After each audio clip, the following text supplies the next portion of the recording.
Good morning. Welcome to Meganet TV. Morning paper analysis కార్యక్రమానికి స్వాగతం. ముందుగా మనం ప్రధాన పత్రికలోని ప్రధాన అంశాలను చూద్దాం. ముందుగా మనం ఈనాడు దినపత్రికను తీసుకుందాం. ఈనాడు దినపత్రికలోని ప్రధాన అంశాల సార్ మనం పరిశీలిద్దాం.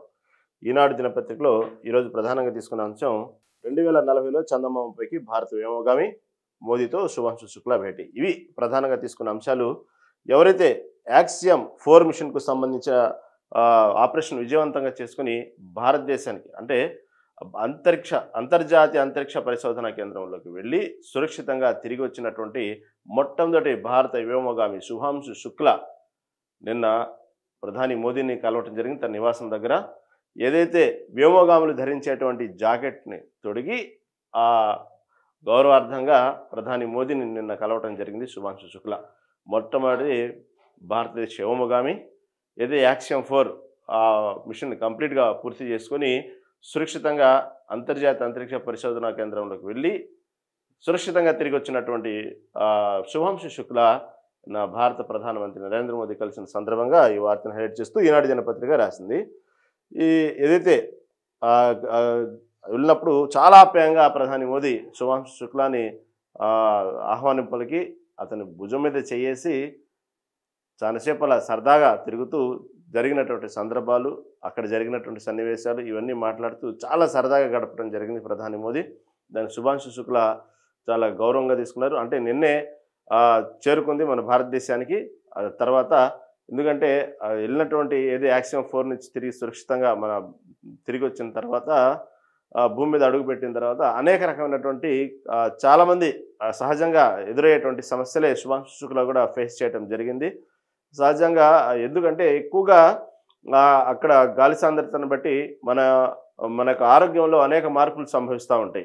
ఎక్కువగా తలలో రక్త ప్రసరణ మొదలవ్వటం, దానివల్ల కొన్నాళ్ళు మనం ఉన్నటువంటి నడకని కరెక్ట్గా నడవలేకపోవటం, అన్బ్యాలెన్స్గా నడవటం, అనేక రకమైనటువంటి లోపల రక్త ప్రసరణ సంబంధించినటువంటి అనేక ఇబ్బందులు తలెత్తడం, ఇవన్నీ శుభాంశు శుక్లాకే కాదు, ఈ విధంగా అంతరిక్ష కేంద్రంలోకి వెళ్ళొచ్చినటువంటి చాలామంది వ్యోమగాములు అనుభవించినటువంటి సమస్యలు ఆరోగ్య సమస్యలే. ఇవి కొందరికి ఒక్కొక్క వాళ్ళ వయసును బట్టి, వాళ్ళ యొక్క శరీర తత్వాన్ని బట్టి కొందరు కోలుకుంటూ ఉంటారు తొందరగా, కొంతమంది ఇంకొంచెం సమయం ఎక్కువగా పడుతూ ఉన్నది. శుభాంశు శుక్లా టీనేజ్లోనే ఉన్నారు కాబట్టి ఆల్మోస్ట్ తొందరగానే రికవర్ అయ్యారు. చాలామంది డాక్టర్ పర్యవేక్షణలో, అదేవిధంగా ఎంతోమంది ట్రైనర్ పర్యవేక్షణలో ఆయన మెల్లిమెల్లిగా రికవర్ అవడం జరిగింది. ఇప్పుడు పూర్తిగా రికవర్ అయ్యారు.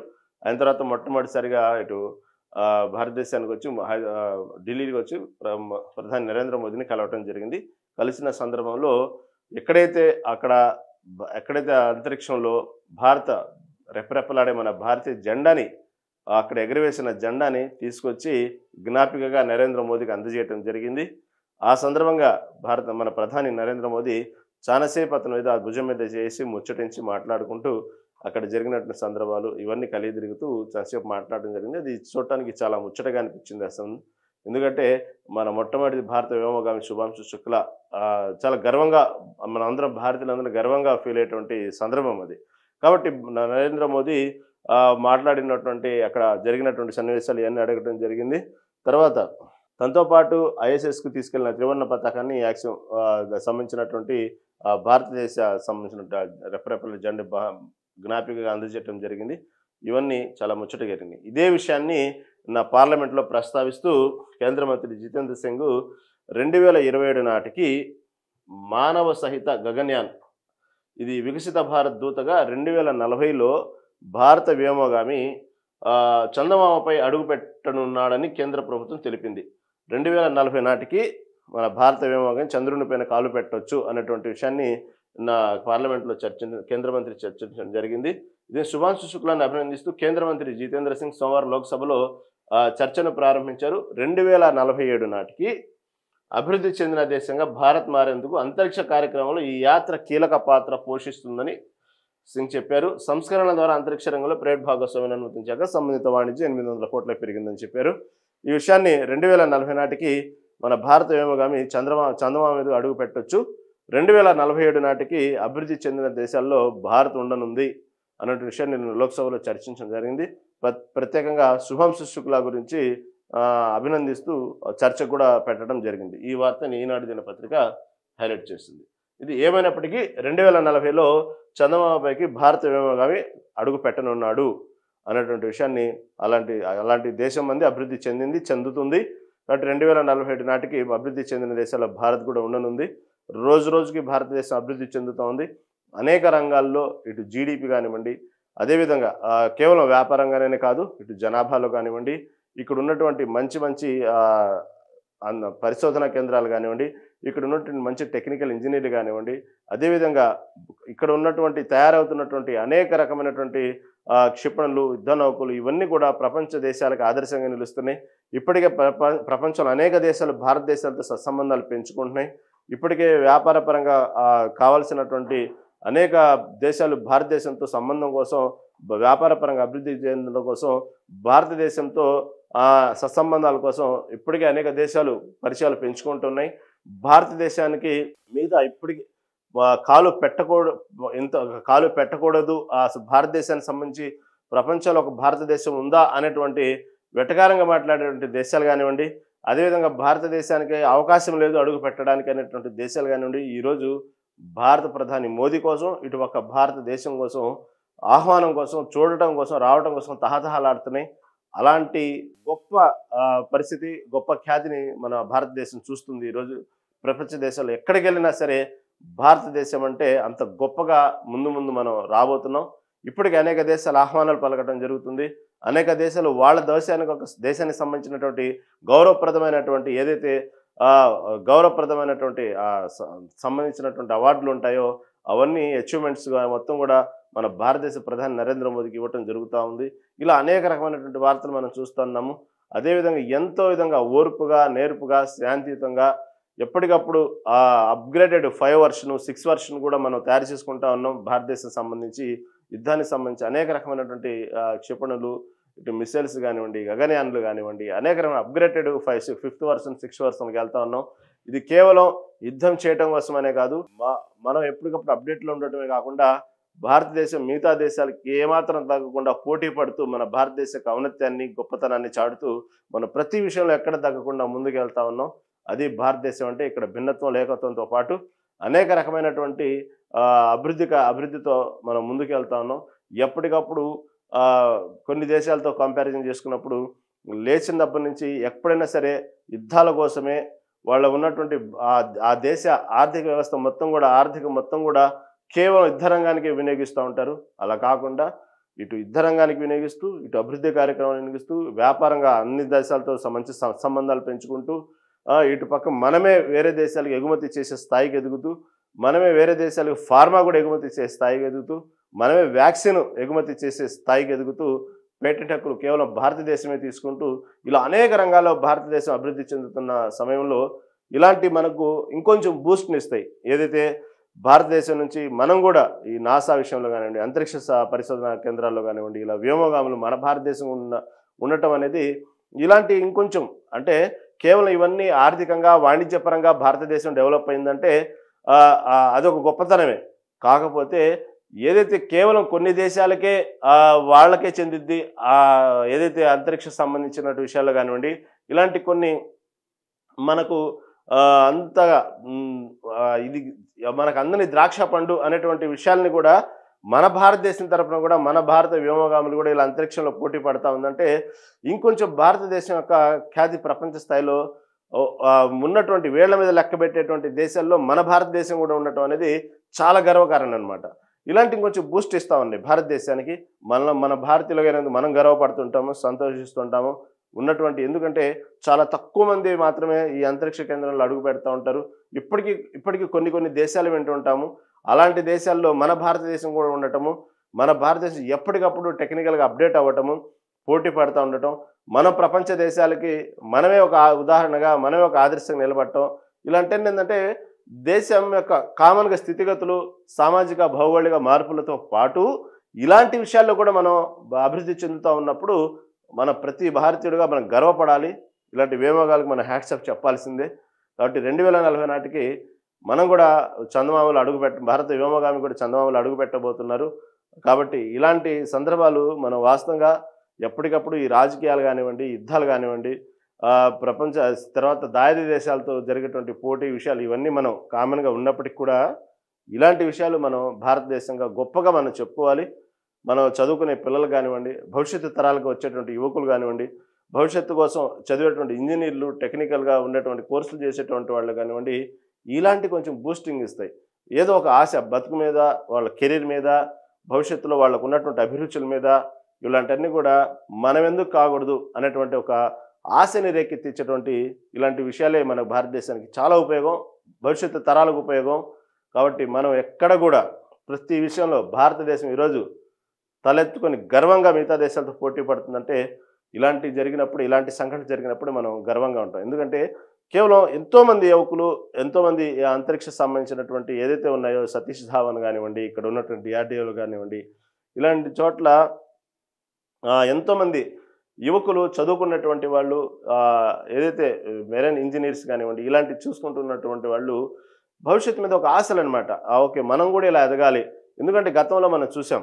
కేవలం గోపీచంద్, షటిల్ బ్యాడ్మింటన్ గోపీచంద్ గానివ్వండి, పీవీ సింధు గానివ్వండి, సైనా గానివ్వండి, ఇలాంటి వాళ్ళు గతంలో పోల్చుకున్నప్పుడు సానియా మీర్జా గానివ్వండి, మీరు కేవలం వాళ్ళు గమనిస్తే వాళ్ళకి ఎప్పుడైతే ఏషియన్స్ కప్స్ ఇలాంటి వాళ్ళు టాప్ కప్స్ కొట్టినప్పుడు, కేవలం వాళ్ళు ఆ కప్పు కొట్టినటువంటి కొద్ది సమయంలోనే ఆ సీజన్ మీరు బాగా గమనిస్తే, ఇప్పుడు గోపీచంద్ గానివ్వండి, పుల్లెల గోపీచంద్ గానివ్వండి, ఇటు పక్కన సింధు గానివ్వండి, వీళ్ళందరూ దానికి సంబంధించినటువంటి షటిల్ బ్యాడ్మింటన్‌కి సంబంధించినటువంటి ఎప్పుడైతే భారతదేశం గొప్పతనాన్ని ఫైనల్స్‌లో కొట్టినప్పుడు మీరు అబ్జర్వ్ చేస్తే, కొంతకాలం తెలియకుండానే ఒక సీజన్ నడిచిద్ది. పిల్లల్లో ఒక ఇంట్రెస్ట్.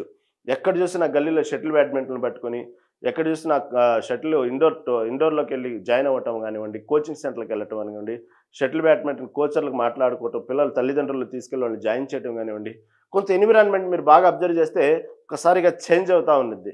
అంటే తెలియకుండానే వాళ్ళు ఎప్పుడైతే మనం సింధు లాంటి వాళ్ళని, పుల్లెల గోపీచంద్ కానివ్వండి, సైనా కానివ్వండి, ఇలాంటి వాళ్ళని ఎప్పుడైతే భారతదేశం వాళ్ళని గొప్పగా హైలైట్ చేస్తూ, వాళ్ళ గొప్పతనాన్ని కీర్తిస్తూ, వాళ్ళని భారతదేశం హక్కున చేర్చుకొని మిగతా దేశాలతో కాబట్టి మన భారతదేశం జెండా ఆడ ఎగరేస్తూ మిగతా దేశాల్లో కప్పు కొట్టినప్పుడు, ఫైనల్‌లో కొట్టినప్పుడు కానివ్వండి, ఇలాంటివి జరిగినప్పుడు వాళ్ళకి ఇచ్చేటువంటి ఇంపార్టెన్సు తెలియకుండానే ఒక పిల్లల్లో ఒక జిజ్ఞాస, మనం కూడా ఆ స్థాయికి ఎదగాలి. ప్రతి వాళ్ళు వాళ్ళని ఓన్ చేసుకుంటారు. వాళ్ళొక పుల్లెల గోపీచంద్ లాగానో, వాళ్ళొక సింధు లాగానో, వాళ్ళొక సైనా లాగానో వాళ్ళకి వాళ్ళు ఓన్ చేసుకుంటారు.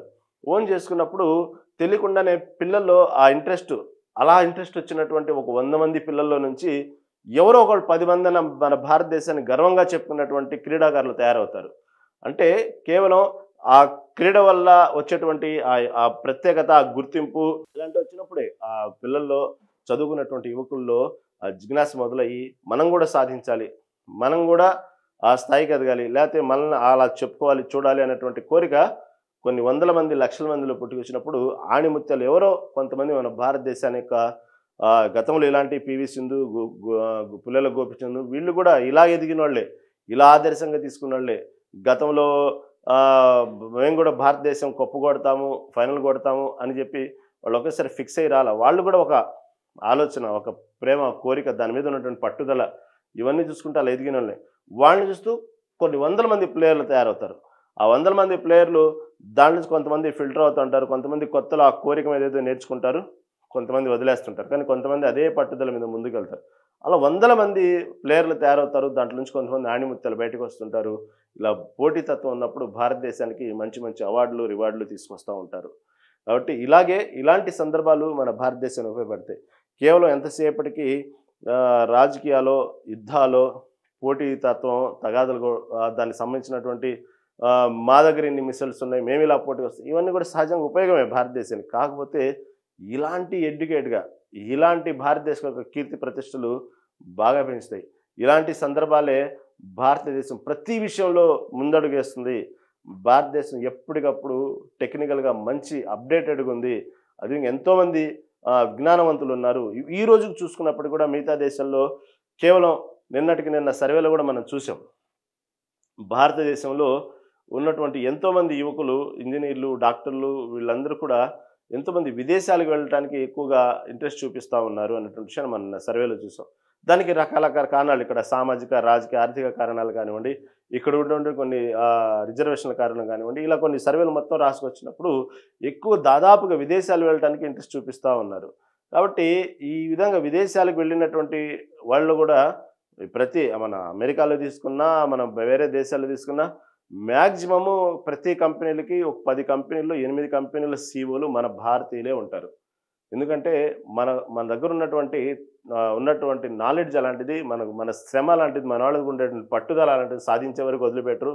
మనకు ఉండేటువంటి ఏదైతే ఇంట్రెస్ట్, మనకు ఉన్నటువంటి శక్తి సామర్థ్యాలు, ఇక్కడ ఉన్నటువంటి విజ్ఞానం, ఇక్కడ ఉన్నటువంటి సంస్కారం, ముఖ్యంగా ఇక్కడ భారతదేశంలో ఇక్కడ నేర్పేటువంటి పట్టుదల, ప్రతి విషయంలో కొత్తగా నేర్చుకోవాలంటే ఆలోచన, తపన, ముఖ్యంగా ఎలా ఉండాలి, ఎలా బతకాలి, ఇక్కడ ఉన్న నైతిక విలువలు, సంస్కారం, ఇక్కడ అనేక రకమైనటువంటి భిన్నత్వాలు ఉంటే అనేక సామాజిక ఇక్కడ మతాలతో కలిసి ఉండేటువంటి ధోరణి, అదే రకంగా ఆ దేశానికి వెళ్ళినప్పుడు రకరకాల వ్యక్తిత్వాలు, రకరకాల మనుషులు, రకరకాల మతాలు, వాళ్ళతో మమేకమైనటువంటి ధోరణి ఇక్కడ నేర్చుకున్నదే అక్కడ చేస్తారు.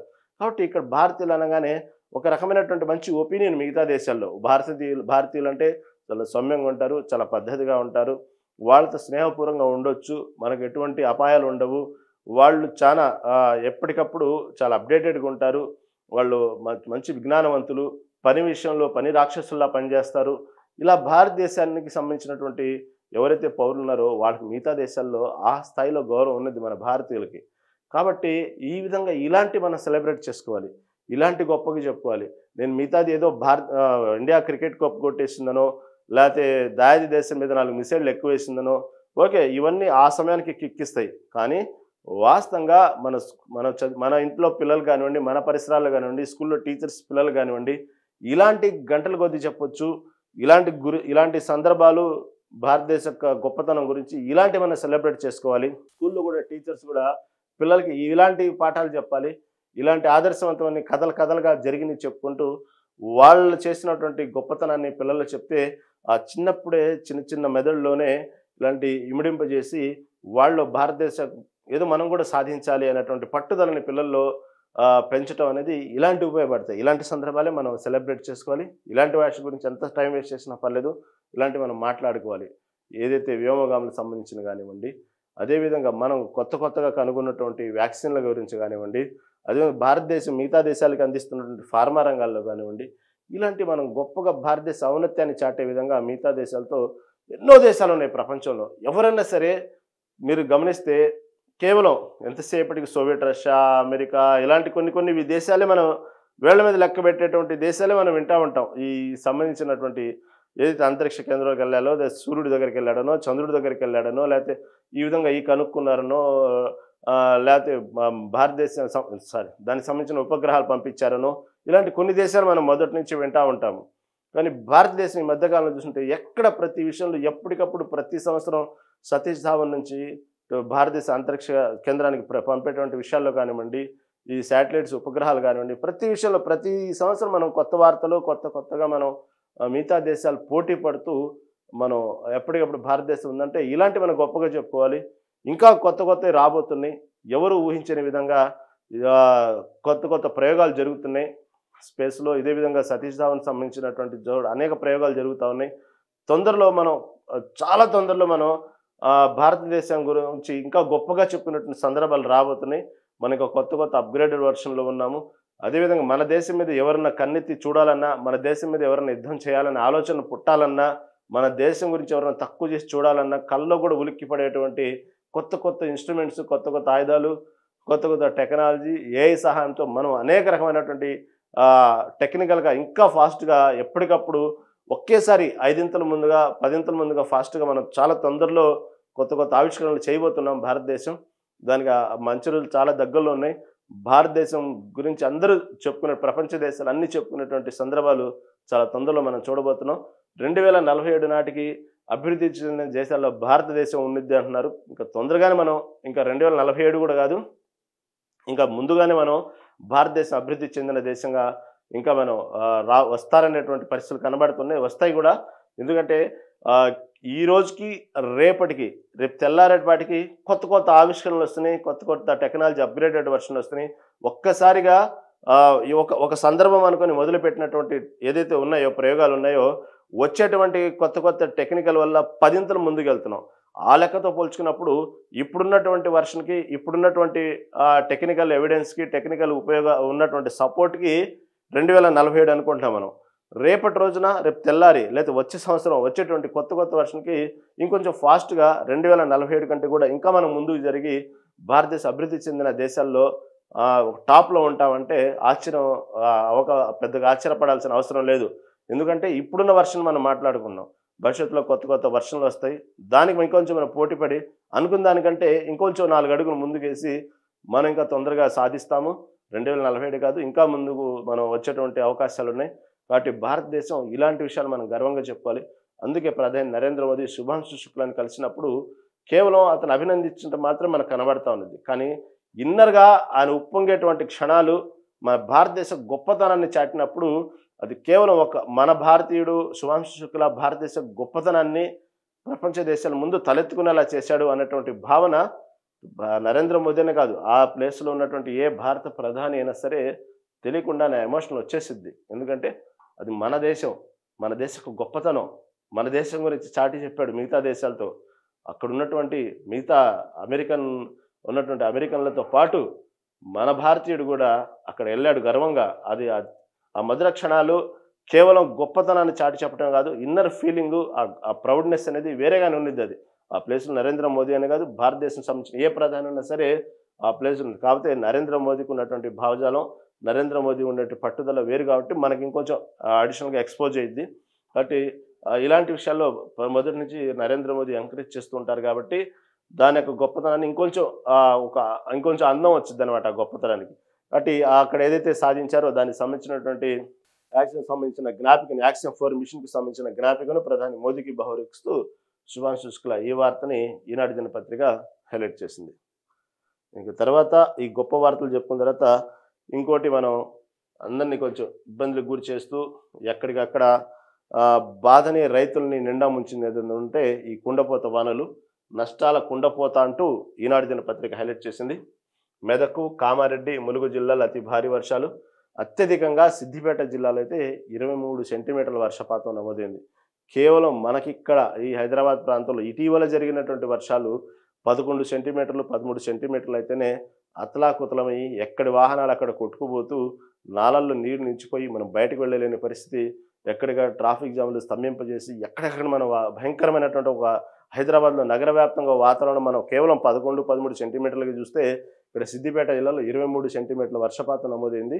దాన్ని బట్టి అక్కడ ఉన్నటువంటి పొలాలు, అక్కడ ఉన్నటువంటి నగరాలు, చిన్న చిన్న ప్రాంతాలు ఏ విధంగా అతలాకుతలం ఏంటో మనం అర్థం చేసుకోవచ్చు. తర్వాత పలు చోట్ల నీట మునిగిన పంట పొలాలు ఇక్కడ చూపిస్తున్నారు చూడండి. అసలు పంట పొలాలు అంటే మనకు చూపిస్తుంది మొక్కల్లా చూపిస్తున్నారు. అంటే అది చాలా ఎత్తైన చెట్లే మన మొక్కల్లా కనబడుతున్నాయంటే ఏ స్థాయిలో వర్షం పడిందో అర్థం చేసుకోండి. తర్వాత మహారాష్ట్రలో ముగ్గురు, జగిత్యాల మహిళల గల్లంతు. ఈ వర్షంలో కొట్టుకుపోయి 3 మహిళలు గల్లంతయ్యారు. తర్వాత నేడు 8 జిల్లాలకు భారీ వర్ష సూచన. ఈరోజు ఒక 8 జిల్లాల భారీ వర్ష సూచన అంటూ వాతావరణ శాఖ హెచ్చరికలు జారీ చేసినటువంటి విషయాన్ని ఏటూరు నాగారం మండలం రామన్నగూడెం వద్ద వరద నీటిలో అరటి తోట అంటూ చూపిస్తూ ఉన్నారు. అదేవిధంగా ఇక్కడ ఏదైతే రోడ్డు ఉందో అది కొట్టుకుపోయినటువంటి దృశ్యాన్ని కూడా చూపిస్తూ ఉంది ఈనాడు దినపత్రిక. ఇదనే కాదు, ఏమైనప్పుడు కూడా ఇటు ముందుగానే వాతావరణ హెచ్చరికలు జారీ చేస్తూ ఎక్కడికక్కడ రెడ్ అలర్ట్ జారీ చేయడం, ఎల్లో అలర్ట్ జారీ చేయడం, ప్రాంతాన్ని బట్టి ఎక్కడ విద్యా వ్యవస్థలో సెలవులు ప్రకటించడం, అధికారులకు ఉన్నటువంటి సెలవుల్ని రద్దు చేయటం, ఇటుపక్క ఎన్డీఆర్ఎఫ్, సిడిఆర్ఎఫ్ ఈ బృందాలని మొత్తాన్ని కూడా ఎక్కడికక్కడ ప్రభుత్వం అలర్ట్ చేస్తూ అధికారులని ఎక్కడెక్కడ లోతట్టు ప్రాంతాలు ఉన్నాయో అవన్నీ ముందుగానే ఆ లోతట్టు ప్రాంతాల ప్రజల్ని ఖాళీ చేయించి వాళ్ళ సురక్షిత ప్రాంతాలకు తరలించడం కానివ్వండి, ఇటు పక్క సీఎం రేవంత్ రెడ్డి ఎప్పటికప్పుడు అధికారులతో సమీక్షిస్తూ పరిస్థితులను గమనిస్తూ ఒక 24 గంటలు అదే పని మీద ఎక్కడ ఇబ్బందులు కలగకుండా చేస్తున్నటువంటి ఇంత పెద్ద ఆపరేషన్ యుద్ధ ప్రాతిపదికన ఎప్పటికప్పుడు అలర్ట్గా ఉండి అధికారులని హెచ్చరిస్తూ అధికారులని ఎప్పటికప్పుడు పరిగెత్తిస్తూ ఉంటేనే ఇలాంటి నష్టాలు చవిచూస్తున్నారు. ఎందుకంటే ఇప్పుడున్నటువంటి టెక్నికల్గా ఆధారాలు కానివ్వండి, ఇప్పుడున్నటువంటి పరిస్థితులను బట్టి ముందుగానే వాతావరణ శాఖ హెచ్చరికలు జారీ చేస్తున్న ప్రాంతాలని బట్టి ఆ కలర్స్ అలర్ట్ జారీ చేస్తున్నప్పటికీ కూడా ఇలాంటి నష్టాలు చవిచూస్తున్నారు. ఎందుకంటే ముందుగానే హెచ్చరికలు జారీ చేయడం వల్ల కలెక్టర్లతో సమీక్ష నిర్వహించి, అధికారులతో సమీక్ష నిర్వహించి దానికి సంబంధించినటువంటి ఎలక్ట్రికల్ డిపార్ట్మెంట్ కానివ్వండి అనేక అధికారులు సెలవులు రద్దు చేసి ఈ విధంగా ఎన్నో కార్యక్రమాలు చేస్తూ ఉంటే ఈ మాత్రం ప్రాణ నష్టం లేకుండా కేవలం ఆస్తి నష్టం మాత్రమే జరుగుతున్నాయి. అక్కడక్కడ ప్రాణ నష్టాలు జరుగుతూ ఉన్నాయి. కాకపోతే ఇంత మొత్తం యంత్రాంగం మొత్తం కూడా అదే పని మీద పనిచేస్తూ ఉన్నటువంటి సందర్భంలోనే ఈ విధంగా ఆస్తి నష్టాలు బాగా జరుగుతున్నాయి. ఏమైనప్పుడు ప్రకృతి కాబట్టి దాన్ని మనం దాని పద్ధతి ప్రకారం వెళ్తాం, దాన్ని ఎవరు ఆపలేరు. కాకపోతే వస్తున్నటువంటి ఆపదల్ని మాత్రం ఏ విధంగా నష్ట నివారణ లేకుండా ఏ విధంగా ముందుకెళ్ళాలి అనేటువంటి విషయాల్లో ప్రభుత్వ యంత్రాంగం మాత్రం నిమగ్నమైంది. ఇక భవిష్యత్తులో ఇక ప్రభుత్వం తీసుకున్నటువంటి ఏదైతే రైతులకు సంబంధించినటువంటి జరిగినటువంటి భారీ నష్టాన్ని రైతుల్లో ఒక భరోసా నింపుతూ రైతులు బాధపడకుండా కొంతమంది ఎవరైతే ఇలాంటి సందర్భాల్లోనే రైతుల ఆత్మస్థైర్యం కోల్పోయి ఎక్కువగా ఆత్మహత్యలు జరుగుతూ ఉంటాయి. ఇలాంటి సందర్భంలోనే ప్రభుత్వం కొంచెం ముందడుగేసి రైతులకు భరోసా వాళ్ళు ఒక భరోసా కల్పించి ఇలాంటి విషయాలు జరిగినటువంటి నష్ట నివారణ చర్యల భాగంగా ప్రభుత్వం ఆదుకుంటే కానీ ఇలాంటి పరిస్థితులు పాపం రైతుల్ని మనం అందరూ సపోర్ట్ చేయాలి. ప్రభుత్వం కూడా రాజకీయం కేవలం రాజకీయాలే కాకుండా రాజకీయ పరంగా ఆలోచించకుండా ఇలాంటి సమయంలోనే ప్రభుత్వం మేమున్నాము అనేటువంటి అండగా రైతుల్లో భరోసా నింపాలి. ఇలాంటి సందర్భాలే ఎక్కువగా రైతుల్లో భరోసా నింపేది. ఇలాంటి సమయంలోనే ఆపదలు వచ్చినప్పుడే ఏ ప్రభుత్వమైనా కానీ పార్టీలకు అతీతంగా ముందుకు రావాలి. కాబట్టి ఉమ్మడి మెదక్ నిజామాబాద్ జిల్లాలో ములుగు, యాదాద్రి, భువనగిరి జిల్లాలు అత్యంత భారీ వర్షాలు వణికిపోయాయి. ఆదివారం నుంచి సోమవారం ఉదయం వరకు రాష్ట్రంలో అత్యధికంగా సిద్దిపేట జిల్లా వర్గల్లో 23 సెంటీమీటర్లు, మెదక్ జిల్లా అల్లాదుర్గంలో 22 సెంటీమీటర్ల వాన కురిసింది. అంతటా చెరువులన్నీ అలుగుపోస్తున్నాయి. వాగులు వంకలు పొంగి పొల్లుతున్నాయి. శ్రీశైలం యాదగిరిగుట్ట మార్గంలో కొండ చర్యలు అయితే విరిగిపడ్డాయి. వందల ఎకరాల్లో పంటల పొలాలు నీట మునిగాయి. ఈ వార్తను హైలైట్ చేస్తూ ఈనాడు దినపత్రిక చేసింది. ఎప్పటికప్పుడు కేవలం ఇక్కడే కాదు, మీరు చూసుకుంటే దాదాపుగా దేశవ్యాప్తంగా అక్కడక్కడ భారీ వర్షాలు కురుస్తూ ఉన్నాయి. ఇటు 2 తెలుగు రాష్ట్రాలు అయితే ఇప్పటికే ప్రమాద హెచ్చరికలు జారీ చేస్తున్నాయి. ఇంకా 2 రోజులు భారీ వర్ష సూచన, భారీ నుంచి అతి భారీ వర్షాలు పడేటువంటి అవకాశం ఉందన్నట్టు ఇటు వాతావరణ హెచ్చరికలు జారీ చేస్తుంది. ఇటు పక్క సీఎం రేవంత్ రెడ్డి ఏ విధంగా అయితే ఈ వరదల పట్ల వర్షాల పట్ల ప్రజల్ని ఎంత అప్రమత్తం చేస్తున్నారో అటుపక్క ఆంధ్రప్రదేశ్లో కూడా ఇవాళ రేపు ఎల్లుండి కూడా భారీ వర్షాలు ఉన్నాయని వాతావరణ శాఖ హెచ్చరికలు జారీ చేసింది. అటుపక్క సీఎం చంద్రబాబు నాయుడు కూడా అక్కడ కూడా ఉన్నటువంటి అధికారులతో సమీక్ష చేస్తూ ఇప్పటికే కొన్ని జిల్లాల్లో విద్యాశాఖ సంబంధించినటువంటి అధికారులతో పిల్లలకు స్కూలు సెలవులు ఇవ్వాలా వద్దా, ఏ జిల్లాలకు సెలవులు ఇవ్వాలి, మిగతా విషయాలు ఏ జిల్లాలు ఎక్కువగా అత్యధికంగా వర్షపాతం నమోదైనటువంటి జిల్లాలు ఏ ఉన్నాయి, దానికి సంబంధించి అధికారులతో సమీక్షలు నిర్వహిస్తూ ఇప్పటికే అటు చూస్తే ఆంధ్రప్రదేశ్లో కూడా తెలుగు రాష్ట్రాల్లో కూడా ఇవాళ రేపు భారీ వర్ష సూచన అంటూ వాతావరణ శాఖ హెచ్చరికలు జారీ చేసింది. ఎక్కడికక్కడ ఈ సంవత్సరం మాత్రం నైరుతి ఋతుపవనాలు అనుకున్న దానికంటే ముందుగానే రావటం ఒక ఎత్తు అయితే, తర్వాత మళ్ళీ ఒక్కసారిగా స్తంభింపుపోయి ఎక్కడ వర్షాలు లేక ఇదేంది రావటం ఏమో ఋతుపవనాలకు వారం ముందే వచ్చినాయని రైతులు ఆనందించి దుక్కి దున్ని వ్యవసాయం మొదలు పెడితే ఒక్కసారిగా వర్షాలు నిలిచిపోయినాయి. రైతులు ఆవేదనకు గురయ్యారు. దుక్కి దున్నిన విత్తనాలు ఎండిపోతూ ఉన్నాయి. ఏందా ఈ పరిస్థితులు, ముందుగానే ఎందుకు వచ్చినాయి, ఒక్కసారిగా ఎందుకు ముఖం చాటేసినాయి ఈ ఋతుపవనాలు అనుకునే సందర్భంలో ఒక్కసారిగా ఒక నెల నుంచి దాదాపుగా ఎక్కడ తెరపి లేకుండా మహా అయితే ఒక 2-3 రోజులు గ్యాప్ ఇచ్చింది. కానీ మనం చూసుకుంటే దాదాపు 20 రోజుల నుంచి ఎక్కడ వర్షం తగ్గకుండా ప్రతిరోజు చిన్న వర్షాలు పెద్ద వర్షాలు ప్రతిరోజు మనం చూస్తూనే ఏ క్షణం కూడా వర్షం పడుతూనే ఉంది. ప్రతిరోజు మనం ఈ వర్షాలు చూస్తూనే ఉన్నాం. భారీ వర్షాలు. ఈసారి మాత్రం వర్షం పడిందంటే, వర్షం మొదలైందంటే తాట తీసి వదిలిపెడుతుంది. భారీ వర్షాలు అంటే అతి భారీ వర్షాలు కురుస్తున్నాయి ఈసారి. ఇక్కడే కాదు, ముంబై నగరం కూడా ఎక్కడో దేశవ్యాప్తంగా ప్రతి చోట భారీ వర్షాలు. మొన్న చూస్తే ఢిల్లీలో భారీ వర్షాలు వచ్చింది, నిన్న ముంబైలో భారీ వర్షాలు ముంచెత్తినాయి, అంతకుముందు చెన్నైలో. ఈ విధంగా ఎక్కడికక్కడ భారీ వర్షాలు ఈసారి అంటే వాతావరణంలో మార్పులు ఇటు పక్క వస్తేనేమో అతివృష్టి లేకపోతే అనావృష్టి, ఈ విధంగా భారీ మార్పులు మన వాతావరణంలో చూస్తున్నాం. ఇది కేవలం వర్షాలు పడటం అనేది సహజ సిద్ధంగా వర్షాకాలంలో వర్షాలు పడటం అనేది చాలా మంచిదే. వర్షాలు పడాలి, నీళ్లు కూడా సమృద్ధిగా ఉండాలి. కానీ ఈసారి స్థాయికి మించి ప్రాజెక్టులో ఫుల్గా ఎక్కడికి నిండు కుండలా తయారైపోయినాయి ప్రాజెక్టులు. ఎక్కడికెక్కడ వర్షపు నీటితో ప్రాజెక్టులు నిండు కుండలా తయారై ప్రాజెక్టులు గేట్లు కూడా ఎత్తేసి నీటిని దిగువకు వదులుతూ ఉన్నారు. ఇటుపక్క ఎక్కువగా సముద్ర జలాల్లో కలిసిపోతాం నీరు. ఈ విధంగా కాకపోతే ఇక్కడ కేవలం వర్షం పడుతుంది అనేటువంటి విషయాలు కాదు, వాతావరణంలో వచ్చినటువంటి అసమతుల్యత వాతావరణంలోనే ఇలాంటి ప్రాబ్లమ్స్. ఎందుకంటే కేవలం మనం చేసుకున్నటువంటి ప్రకృతిని కాపాడడం కోసం, వాతావరణాన్ని కాపాడడం కోసం మనమే అనేక రకాలుగా మనం వాతావరణాన్ని చెడగొడతా ఉన్నాము. వాతావరణంలో ఈ విధమైనటువంటి అసమతుల్యత ఏర్పడటానికి, వస్తే అతివృష్టి లేకపోతే అనావృష్టి రావడానికి కారణం, ఈ విధంగా వాతావరణంలో అనేక రకమైనటువంటి ఇబ్బందులు, వరదలు రావడానికి కారణం మాత్రం అది మనం చేతులారా చేసుకున్నటువంటి ప్రకృతిని కాపాడాల్సిన మనమే ప్రకృతిని ఇష్టం వచ్చినట్టు హాని చేస్తున్నాం. అలాంటి సందర్భాలు మనం ఫేస్ చేస్తున్నాం. ప్రస్తుతానికి ఎన్నో మనం ఇప్పటికి చూసుకుంటే మొన్నటికి మొన్న ఉత్తరాఖండ్ చూసారా, భయంకరమైనటువంటి వరదలు ఎలా వచ్చినాయో. అదేవిధంగా మొన్నటికి మొన్న సునామీ సంబంధించినటువంటివి, అదేవిధంగా భూకంపాలు. ఇటు కేవలం మన దేశమేనే కాదు, ప్రపంచవ్యాప్తంగా కూడా చూసుకుంటే ఈ విధంగా మనం చేతులారా మనమే ప్రకృతిని చెడగొట్టి దానికి సంబంధించినటువంటి ప్రతిఫలాలు, దానికి సంబంధించిన ఇబ్బందులు మనం ఎదుర్కొంటున్నాం. ఎక్కడెక్కడ వాతావరణంలో వర్షాలు, భూకంపాలు, సునామీలు అన్నీ మనమే ఎదుర్కోవటానికి కారణం కేవలం మనం చేతులారా చేసుకుందే మనమే అనుభవిస్తున్నాము. ఇంకా భవిష్యత్తులో ఇప్పటికైనా వాతావరణానికి సంబంధించి మేలుకోకపోతే అనేక రకమైనటువంటి భవిష్యత్తులో ఇబ్బందులు మనం భారీగానే చవి చూడాల్సిన పరిస్థితులు మనం కళ్ళారా మనకు ముందే మనం ప్రాక్టికల్గా చూస్తున్నాం. ఈ విధంగా ప్రకృతికి సంబంధించిన విపత్తులు రావడానికి మాత్రం మనమే చేతులారా చేసుకుంటున్నాం. ప్రకృతిని మనమే హాని చేస్తున్నాం. దానికి సంబంధించినటువంటి ఫలాలు కూడా మనమే పొందుతున్నాం. అది ఫలాలు అనాలా, ఇబ్బందులు అనాలా, కోరి కోరి తీసుకున్నట్టు కష్టాలు అనాలా, భవిష్యత్తులో ఇంకెన్ని ఇబ్బందులు ఎదురవుతాయో, ప్రకృతికి సంబంధించినటువంటి విపత్తులు మనం ఎన్ని ఎదుర్కోవాల్సి వచ్చిందో మాత్రం మనమే ఊహాజనితంగా ఊహకు అందనటువంటి భయంకరమైనటువంటి వాస్తవాలు మనం చవి చూడాల్సింది. ఎందుకంటే ఈ రోజుల్లో పెరుగుతున్నటువంటి కాలుష్యం అలాంటిది. ఈ రోజుల్లో మనమే చేతులారా ప్రకృతిని హాని చేస్తున్నాం. ఇటు ప్లాస్టిక్ వాడకం కానివ్వండి, ఇటు ఏసీల వాడకం కానివ్వండి, ఇటు వాహనాల ఇంధనాలకు సంబంధించినటువంటి విషయాల్లో కానివ్వండి, ప్రతిదీ కూడా మనమే పీక్ స్టేజ్, మనమే ఓవర్ చేసేస్తున్నాం. మనమే దానికి సంబంధించినటువంటి నష్టాన్ని చవి చూడాలి, మనమే అనుభవించాలి. కాబట్టి ప్రస్తుతం విధంగా మనం అనుభవిస్తున్నాం.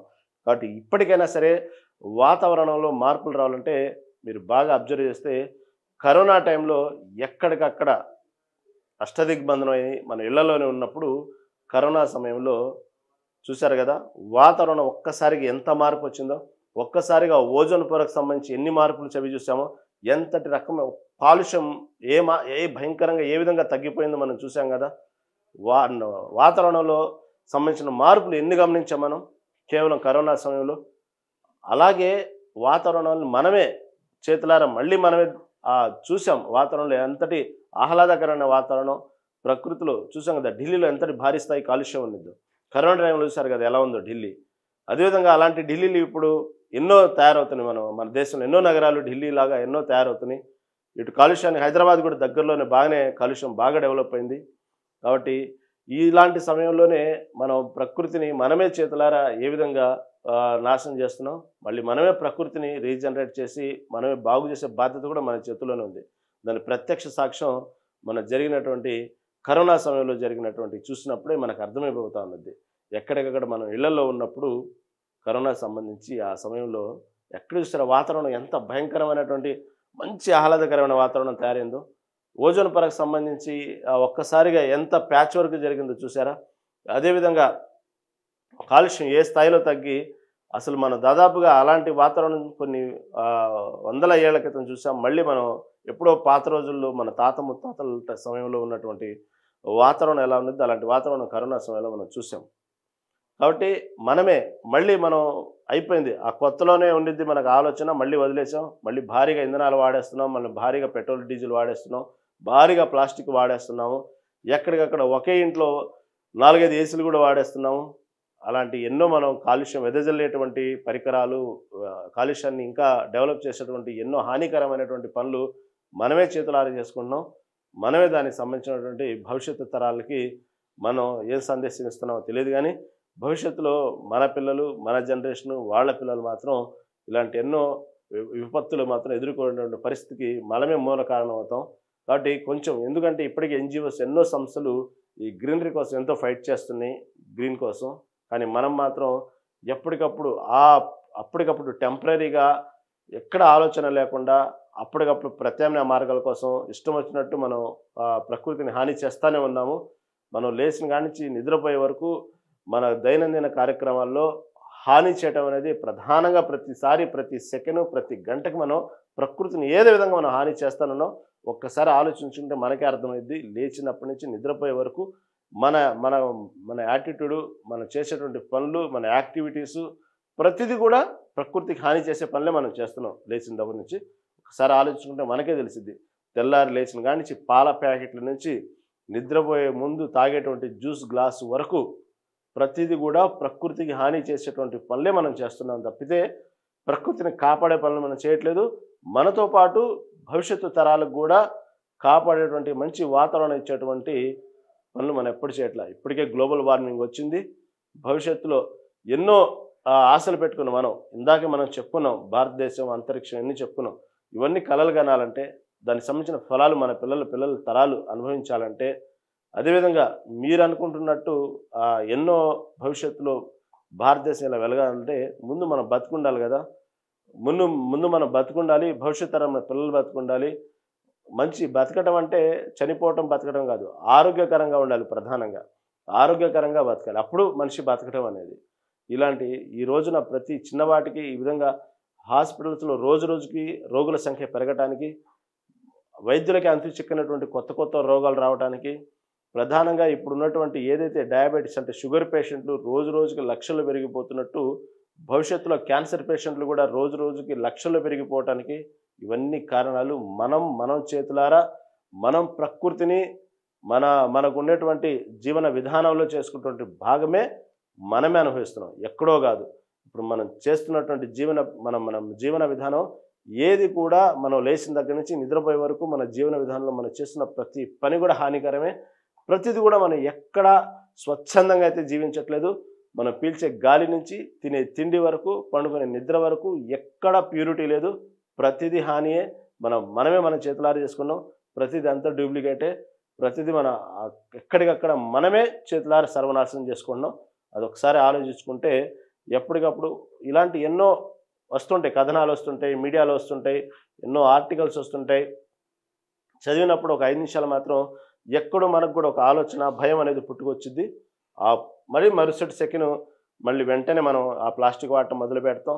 ప్రతి పనిలో మన కామన్‌గా మన అలవాట్ల ప్రకారం మనం చేస్తుంటాం.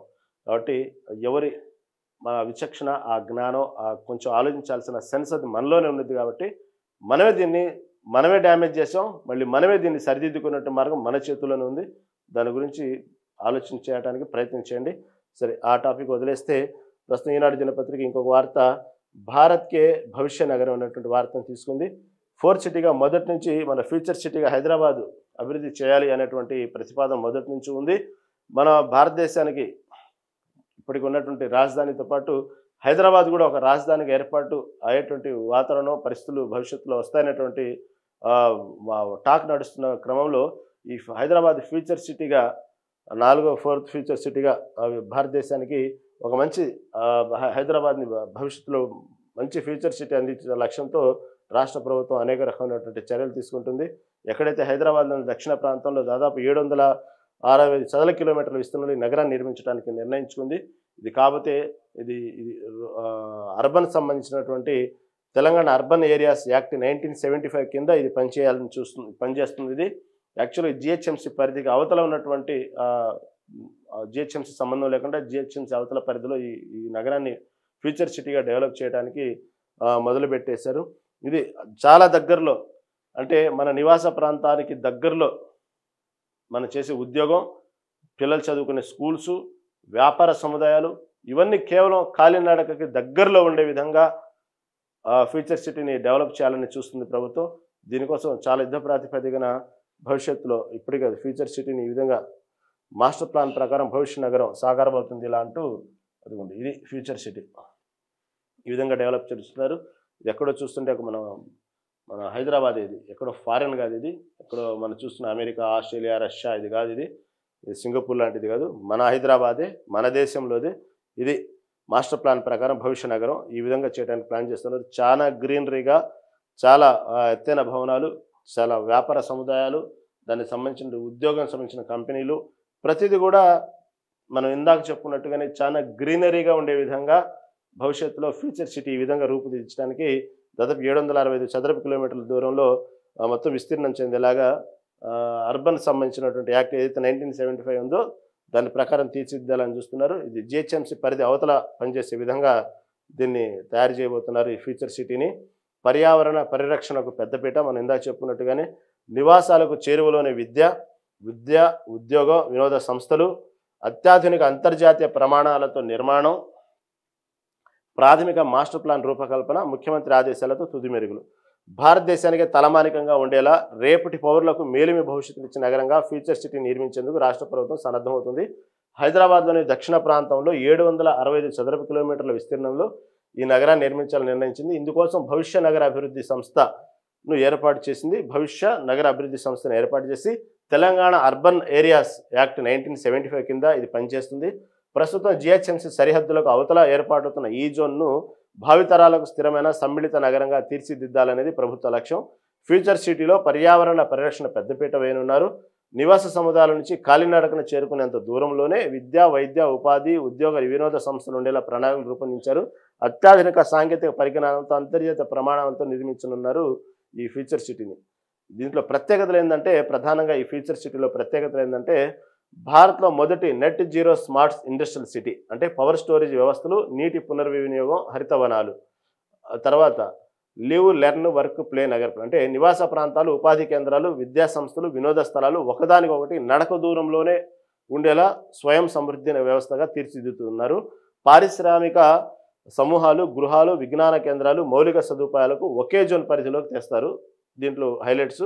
తర్వాత జాతీయ ప్రదర్శన ప్రాజెక్టు, అంటే అధునాతన నగరంగా భవిష్యత్తు భారత నగరాలకు నమూనాగా రూపొందించనున్నారు.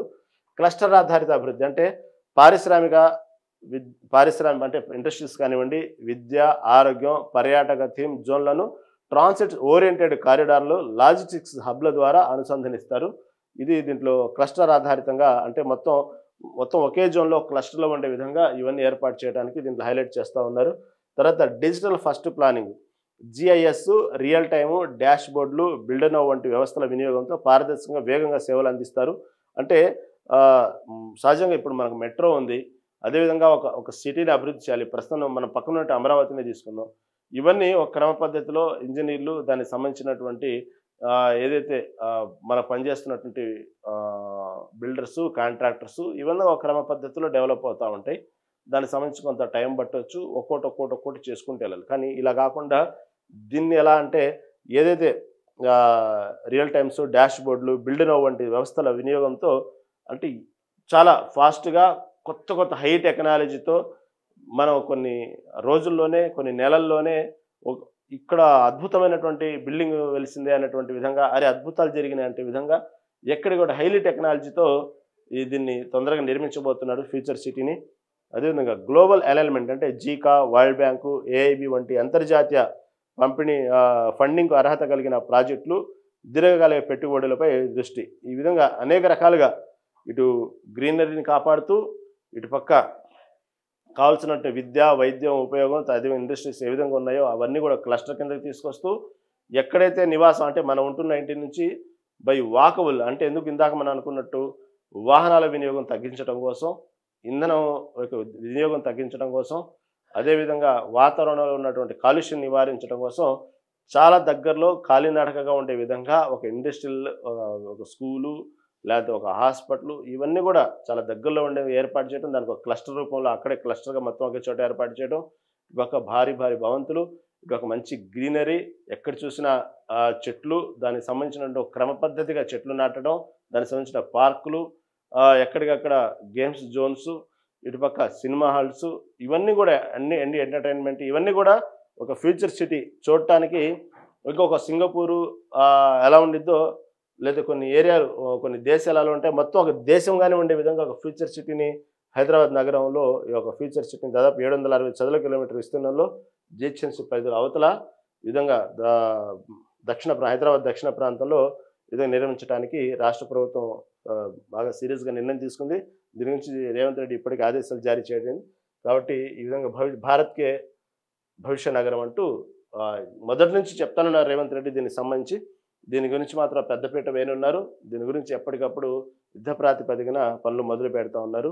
ఇది మనం దీన్ని చాలా గొప్పగా చెప్పు, ఎందుకంటే ఈ ఎకోసిస్టమ్ జోన్ అనమాట. ఇవన్నీ కృత్రిమ మేధస్సు, జీవశాస్త్రాలు, ఎలక్ట్రానిక్స్ ఉత్పత్తి, ఎలక్ట్రికల్ వాహనాలు, పవర్ స్టోరేజీ, పర్యాటకం, వినోదం, చలనచిత్ర నిర్మాణం, ఆరోగ్యం, విజ్ఞాన మౌలిక సదుపాయాలు, ఇవన్నీ కూడా దీంట్లో భాగంగా తీసుకుని ఒక మొత్తానికి ఒక ఒక రకంగా చెప్పాలంటే ఒక దేశమో మొత్తానికి ఒక సరికొత్తటువంటి అద్భుతమైనటువంటి ఒక దేశానిలాగా ఒక ప్రాంతాన్ని క్రియేట్ చేయబోతున్నారు ఫ్యూచర్ సిటీని. ఇది మొదటి నుంచి చెప్తున్నటువంటి విషయం రేవంత్ రెడ్డి. దాంట్లో భాగంగానే ఈ వార్తని ఈనాడు దినపత్రిక హైలైట్ చేసింది. ఈ సర్దార్ సర్వాయి పాపన్నగౌడ విగ్రహ ఏర్పాటు సంబంధించినప్పుడు సీఎం రేవంత్ రెడ్డి ఆ కార్యక్రమంలో భాగంగా చేసిన వ్యాఖ్యల్ని ఈనాడు దినపత్రిక హైలైట్ చేసింది.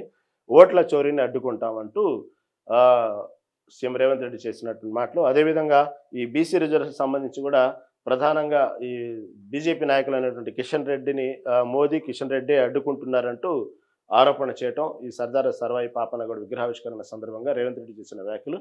అదేవిధంగా మహారాష్ట్ర ఎన్నికల సమయంలో కేవలం లోక్సభ ఎన్నికల కొద్ది సమయంలోనే ఒక్కసారిగా 4 నెలల్లోనే 1 కోటి ఓటర్లను కొత్తగా చేర్చి ఈ విధంగా ప్రభుత్వాన్ని చేజెక్కించుకున్నారు. ఈ విధంగా రేపటి రోజున జరిగిన బీహార్ ఎన్నికల్లో కూడా దాదాపు 65 లక్షల వరకు ఓట్లని తొలగించటం, ఇవన్నీ కూడా ఒక ప్లాన్ ప్రకారం, పద్ధతి ప్రకారం జరుగుతున్నాయి.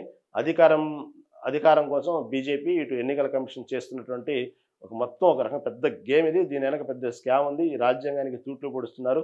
అసలు ఎన్నికలు ఏదైతే ప్రజల తీర్పు ప్రకారం ఎన్నికలు జరుగుతూ ప్రజలు ఎన్నుకున్నటువంటి ప్రభుత్వం అనేది అధికారంలోకి వస్తుంది అనుకున్నటువంటి ఇలాంటి రాజ్యాంగ వ్యవస్థలు, ఇలాంటి ప్రజాస్వామ్యంలో ఇవన్నీ కూడా విరుద్ధంగా జరుగుతున్నాయి. ప్రతిదీ కూడా కేవలం వాళ్ళు అనుకున్న ప్రకారం అనుకున్నట్టు ఎన్నికలు జరుపుతున్నారు. కానీ ఇక్కడ ప్రజా తీర్పు అనేది ఏం లేదు. ఒక్కో వ్యక్తికి 2 ఓట్లు ఉండటం, రాజ్యాంగం ప్రకారం జరగాల్సిన ఎన్నికల్ని తూట్లు పొడవటం, అదేవిధంగా ప్రజాస్వామ్యంలా కాకుండా కేవలం వాళ్ళు అనుకున్న పద్ధతి ప్రకారం అధికారంలో రావాలనుకుంటే ఎక్కడెక్కడ రావాలో వాళ్ళే డిసైడ్ చేసేసి వాళ్ళే అధికారంలోకి వస్తున్నారు. ఎవరైతే ఓటర్ల జాబితా సంబంధించి మరీ ప్రధానంగా తప్పుల నడక నడుస్తూ ఉంది. ఎప్పుడు చూసినా కూడా కావాలనుకుంటే కొద్ది నెలల్లోనే కోట్ల మీద కొత్త ఓటర్లను జాయిన్ చేస్తున్నారు. కొద్ది సమయంలోనే అవసరం అనుకుంటే కొన్ని లక్షల ఓట్లు కూడా తొలగించేస్తున్నారు. ఇలా కొత్త ఓటర్లు చేర్చడం, వద్దనుకున్న ఓటర్లను తీసేయటం, ఒకే డోర్లో కొన్ని పదుల సంఖ్యలో ఓటర్లు చేర్చటం, అదేవిధంగా ఒకే వ్యక్తికి రకరకాల రాష్ట్రాల్లో ఓట్లు సంపాదించడం, లేని వ్యక్తుల ఫోటోలు పెట్టి కొత్తగా కనబడకుండా ఫోటోలు ముద్రించి కొత్త ఓట్లు తయారు చేయటం, ఈ విధంగా ప్రతిదీ కూడా ఎన్నికల కమిషన్ చేస్తున్నటువంటి ఒక పెద్ద స్కామ్ ఇది. కావాలని చేస్తున్నటువంటి ఒక పార్టీ కోసం, కొమ్ము కాయటం కోసం, ఒక పార్టీని అధికారంలో తీసుకురావడం కోసం, ఆ పార్టీ కోసం పనిచేస్తుంది ఈ ఎన్నికల కమిషను అంటూ నిన్న సీఎం రేవంత్ రెడ్డి చేసిన వ్యాఖ్యలు, ఘాటు వ్యాఖ్యల్ని ఈ దినపత్రిక హైలైట్ చేసింది. అంతేకాదు కేవలం అసలు ఈ అఫిడవిట్ అడగటం, రాహుల్ గాంధీని అఫిడవిట్ అడగటం అనేది ఎన్నికల కమిషను అసలు ఏ విధంగా అడిగిద్ది? ఇదే విధంగా మహారాష్ట్రలో ఒక బీజేపీ నాయకుడు ఇదే వ్యాఖ్యలు చేసినప్పుడు అతనెందుకు అఫిడవిట్ అడగలేదు అంటూ రాహుల్ గాంధీ చేసిన వ్యాఖ్యలు కానివ్వండి, కేవలం నాకెందుకు వర్తించిద్ది అంటూ రాహుల్ గాంధీ చేసిన వ్యాఖ్యలు, ఈ మొత్తాన్ని హైలైట్ చేస్తూ నిన్న సీఎం రేవంత్ రెడ్డి మాట్లాడిన మాటల్ని ఈనాడు దినపత్రిక హైలైట్ చేసింది. వాస్తవంగా ఏదైతే ఈ 65 లక్షల బీహార్ సంబంధించిన ఎన్నికల్లో 60 లక్షల మంది ఓట్లు తొలగించారనేది మొత్తం విత్ టెక్నికల్ ఎవిడెన్స్ చూపిస్తూ ఉన్నారు. ఇటుపక్క ఎన్నికల అధికారిని డిజిటల్గా ఓటర్ లిస్ట్ అడిగినప్పుడు ఇవ్వకపోవటం కానివ్వండి, అదేవిధంగా ఆ ఎన్నికలు జరిగినప్పుడు దాదాపు సాయంత్రం 5 గంటల నుంచి 6-7 గంటలలోపు జరిగినటువంటి కొన్ని ఘోరాలు, నేరాలు అవన్నీ కూడా వీడియో రూపంలో అడిగినప్పుడు ఎన్నికల కమిషన్ తిరస్కరించిన విధానం, వాళ్ళు చెప్పినటువంటి స్త్రీలకు సంబంధించినటువంటి ప్రైవసీని దెబ్బతీసే విధంగా మేము వీడియో రికార్డ్స్ ఇవ్వలేము, సీసీ కెమెరాలో జరిగినటువంటి ఇవి అన్నప్పుడు చాలామంది ఒక్కసారిగా అవాక్కయ్యారు వాళ్ళు ఇచ్చినటువంటి సమాధానం, ఎన్నికల కమిషన్ ఇచ్చిన సమాధానం. ఎందుకంటే ఓటర్ని చాలా సీక్రెట్గా వెళ్ళి తన ఓటును నమోదు చేసుకుంటారు. కానీ ఈ స్త్రీలకి ప్రైవసీ ఏ విధంగా భంగం కలిగిద్ది అనేటువంటి విషయాన్ని చాలామంది అవాక్కైన సందర్భం మనం చూసాం. ఏదైనప్పటికీ ఈరోజు ఇది ప్రధాన పత్రికలోని ప్రధాన అంశాలు మనం ఓవరాల్గా చూసుకుంటే, ప్రస్తుతం అయితే ఎక్కడికక్కడ వాతావరణ హెచ్చరికలు అయితే మాత్రం భారీ వర్షాలు చెప్తున్న సందర్భంలో కొంచెం మనం కూడా అవసరమైతే తప్ప బయటికి వెళ్ళాలి. అలాంటి ప్రతి ఒక్కరు అదేవిధంగా పాటించాలి. అనవసరమైన పనులకు ప్రతిసారి మనం బయటికి వెళ్ళి ఇబ్బందులు గురవటం, వరదల్లో చిక్కుకోవటం, వాహనాలు ఇరుక్కుపోవటం, ట్రాఫిక్లో గంటలు పడిగాపులు కాసే బదులు ప్రస్తుతం వాతావరణ హెచ్చరికలు జారీ చేసిన నేపథ్యంలో, భారీ వర్షాలు ఉన్న నేపథ్యంలో మనం కూడా అవసరమైతేనే మనం బయటికి వెళ్ళాలి. కొన్ని విషయాల్లో మన చెట్ల కింద, ఎలక్ట్రిక్ పోల్స్ కింద ఉన్నప్పుడు మాత్రం కొంచెం జాగ్రత్తగా ఉండాలని చూసుకోండి. చూస్తూనే ఉండండి మెగా 9 టీవీ.